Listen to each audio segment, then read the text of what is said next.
Hey, it's Annette Comer, founder of the Super Sales System and the author of the best-selling book, Rescue Me. Thanks for joining me today at Chat with Annette, a weekly show where we answer your most burning questions. Today our question comes from Sarah. She asked, when I'm trying to close a sale, how do I make sure I have the actual decision maker? Everyone says they are until it comes down to a signed contract. Then they have to take it to a committee.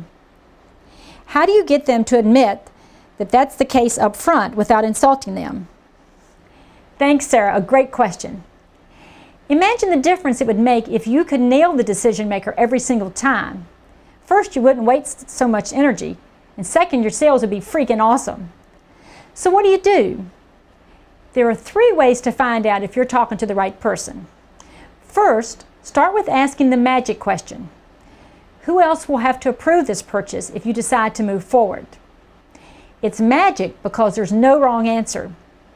If their answer is a boss or a board, continue to talk with your contact about what you both must do to get a yes on this sale.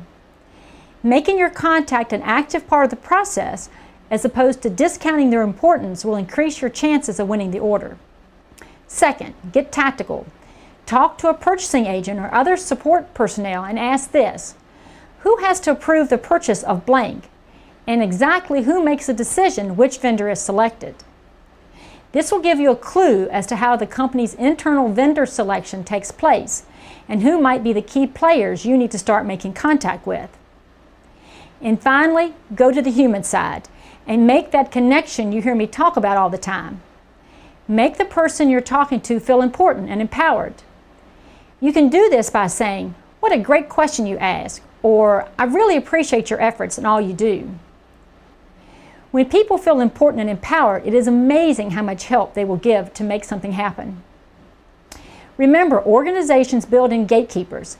It is important that you learn early in the sales process if you're talking to a gatekeeper or the decision maker. And then it's up to you to use both to your advantage to make the sale happen. Now take a minute and put any comments you have below. Let's continue to build and support our community.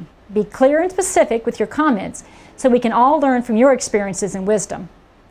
Remember, to be a sales superstar, you don't have to be smarter, better looking, or more charismatic. You just need to think differently. And it's my job to make sure you do.